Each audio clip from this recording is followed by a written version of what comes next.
Hello everyone, thanks so much for having me. I always have such a great time when I come to PITON. Today we're going to talk about finding gold in your pain. What does that even mean, right? Finding gold in my pain, all the difficult things that I went through. So, Ash, was it you who talked about dreams? No. Yeah, you see, we're doing this whole project together here. Yeah. Everyone's included. How many of us have had dreams from the time we were little, right? Moving to other countries. I think we're all immigrants here. Either our parents came or we came. Dreaming of a family, investing, love, success. And this is all that, make us go, make us wake up in the morning, make us want to do things, make us want to achieve stuff. That's the why we do what we do, right? I should have put on a really nice, strong, healthy body on here too, right? But everyone has dreams. Whoops, that was fast. And then we have broken dreams. How many times have we had a certain trajectory? We thought we knew we were going in a certain way, and then the universe said, plot twist, and it didn't happen that way. And you fell down, or you broke, or you got a diagnosis, or your partner said, I don't want to be with you anymore, or your country went to war, or your parent passed away, or something happened to your child, or you didn't do well in your subject. Tell me who's experienced something like that. Every single one of us in the journey of life, you had a broken dream. And so what do you do when you have a broken dream? Who was talking about perspective, right? Mehdad was talking about purpose. I'm either a mom or I'm raising spiritual leaders. Whenever people tell me, what do you do? I go, I raise spiritual leaders. That's my job, right? I just happen to give birth to them, but yeah. And so when the universe comes and gives you a plot twist, in that moment, it's hard. And you're crying, and you're going through whatever pain you're going through, and you're feeling like the world is not on your side. And that's all okay. It's okay to whine and cry and complain and ask for help. The question is, how long do you want to stay in the poop? That's all. It's just a matter of how long you want to stay. Rumi says, don't get lost in your pain. Know that one day your pain will become your cure. And do you know that my entire career has been built on my pain? My entire career. I look back at my relationship, 22 years of violence, and I go, thank you so much. Like, I have so many great stories to share. And I use that as a springboard rather than me sitting in the poop. But was I sitting in the poop for a while? Definitely. Until I needed a perspective change. Is this thing going on its own here? Yeah. Look at this thing. Stay calm, relax, and trust that the universe has your back. I love this quote because if you really think about the gold in your pain, when you look back at those moments where it was hard and you move forward, do you realize what kind of training you got in those moments? Because we never learn, we never grow, and we never transform when you got money and love and exciting times and things are amazing and you got more money than you can spend. In those moments where you are overcome with joy, you don't sit down and say, what do I need to journal about? What is my purpose? What do I want to get out of life? But when it's hard and something happens and you can't function, you sit and you go, is there a God out there? What's happening? Why am I good to go through this? And you start asking questions that are introspective.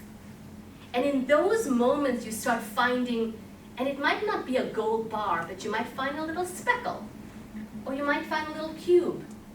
And slowly you get to find who you are, your strengths, your characteristics, the beauty inside of you.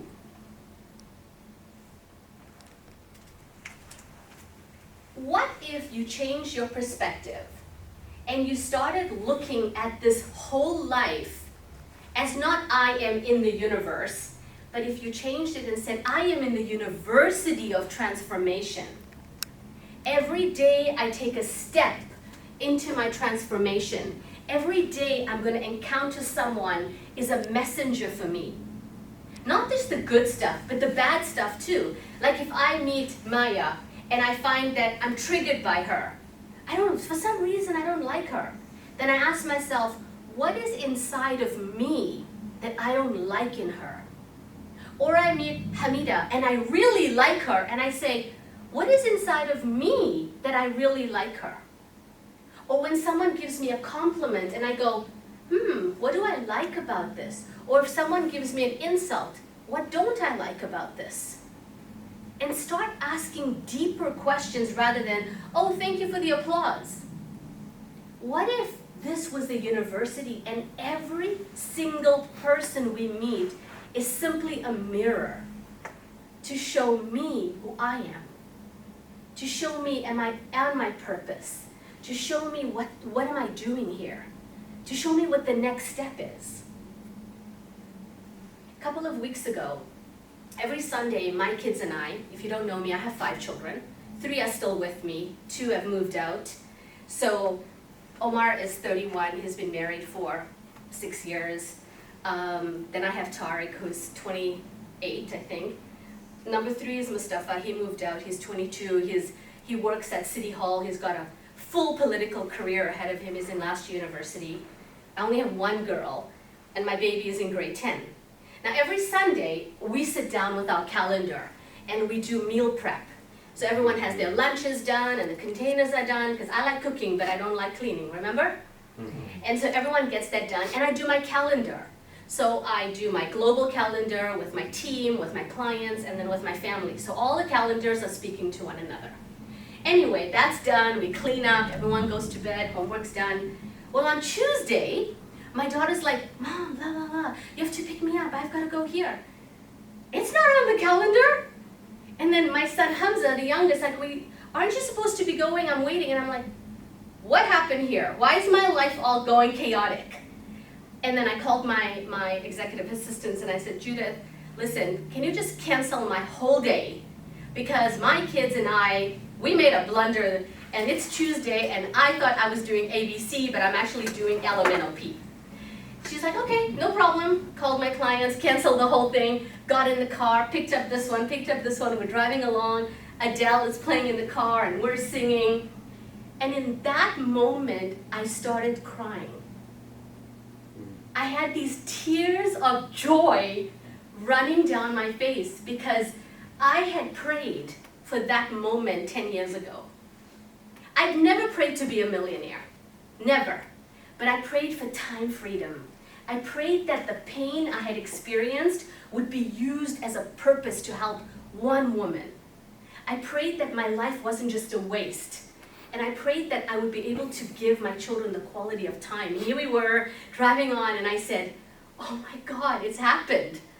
I'm living my dream. I've canceled my whole damn day. Those people can wait, we'll reschedule. The sun will wake up tomorrow, and maybe I will. But I'm actually doing exactly what my dream was. And all the broken dreams had come into one fruition in that moment in the car. And going, that's what I've been experiencing. So if you ask the universe or God, whatever you want to call it, for this thing right here, know that you're going to have to go through the transformation, the pain, the falling. Because how does the diamond come about? How do you see the diamond? If you're a coal and you want to get over here to the diamond, what does the coal have to go through? Pressure. A lot of pressure. That's your broken dreams. All your broken dreams is the universe saying to you, Ash, that wasn't really good for you. Let me steer you a little bit this way. Hey, Amir, you know that thing you wanted? Not so sure. Let me tell you what's good for you. And for us to allow, to say thank you so much for closing that door, because look how many other doors opened. And to look at it that way. To ask ourselves, what did I learn when I was sitting in the poop? What did I learn in the moment where I thought I was being rejected? What did I learn in the moments where I thought, my God, we got that diagnosis. I failed. The immigration papers didn't come through. My son didn't do well. Somebody hit the car. What was the learning? Because I can promise you, when you look at the learning, you asked for it. You wanted something better. You wanted a different dream. And you were made, if you look at you, how you were designed, your body, your shape, the color of your skin, the voice that you have, the intonation, the voice inflection, and your history. There's not one single person in the universe, from Adam, if you believe in creation, that is exactly like you. Your parents, the magazines you read, the newspapers you read, the school you went to, your friends, the movies you watched, your dreams and your purpose. There's not one person exactly like you. And so your learning is going to be different from anyone else's learning. How much time do I have, Amir? We have another 8 minutes. Fantastic. So we're going to do a little exercise. And the exercise is going to be really a rapid exercise. Don't worry, we're not going to make you talk to anyone. Don't worry. The exercise is, why am I lucky to be me? That's it. You want to start? Just quickly, rapidly. Why am I lucky to be me? And this is an act of gratefulness for who you are. And don't edit it. Just say it like it's the truth. Because I have a beautiful 2 children and a beautiful wife. I'll say that. That's beautiful. Thank you. Why are you lucky to be you? When you said that, the first thing that came to my mind was because I have an amazing mom. Oh, that's special. Why are you lucky to be you? Well, I think I'm a great person and can share that greatness with other people. Yeah, that is true. Why are you lucky to be you? Because You're healthy. and my family, Yeah, and I cherish my memories. thank you. Why are you lucky to be you? I'm lucky because so many times I have been able to help other people live a better life. Yeah. Thank you. Why are you lucky to be you? Quite a difficult question. But one thing that comes to my mind is that I have succeeded to improve. And that was a quite painful procedure, but I'm lucky to have gone through that Wow. process. Wow. Thank you. That's beautiful. Why are you lucky to be you? I have a million reasons. Yes. I have a great family, wonderful people around me. I really appreciate those who are my friends, and I think for some reason, all my clients, all my friends, all those people who I meet randomly are wonderful individuals, and it's a miracle. It's great. It's wonderful. I'm grateful for all of this and many more. Thank you. Mehtad, why are you lucky to be you? Oh, I cannot hide behind the camera, right? You can, we'll still hear your voice. I was kidding. So I'm lucky to be me because I am unique. I'm my version, my own version. I don't follow people and things that going around me. I analyze, I think, I choose, I target what I want and I achieve it. When I was back home in Iran, I wanted to immigrate to Canada. That was one of my migrations, right? But considering what I want to do in my life, what I want to achieve in my life, that is considered to be a very minor migration. I have big dreams and I want to achieve those. But long story short is that I am my own version, and I have the learning mindset. Good, thank you. Thank you so much. And for me, I'm lucky to be me because I'm brave and courageous. and I take chances. And I don't take any action in my life that is connected to my history. Every day I wake up, I go to bed at night, and thank you. I go to bed at night and I'll say, okay, God, because I believe in God. You can use whatever you like. And I said, 90% of people die in their sleep. So if you take me tonight, just forgive me because I've done some crazy stuff. Look after my kids. And then I say, forgive everyone that has hurt me, intentionally or unintentionally. Because who am I to ask for forgiveness for me and judgment for them? I ask for forgiveness for everybody. Go to sleep. But if you wake me up tomorrow, make it a great day.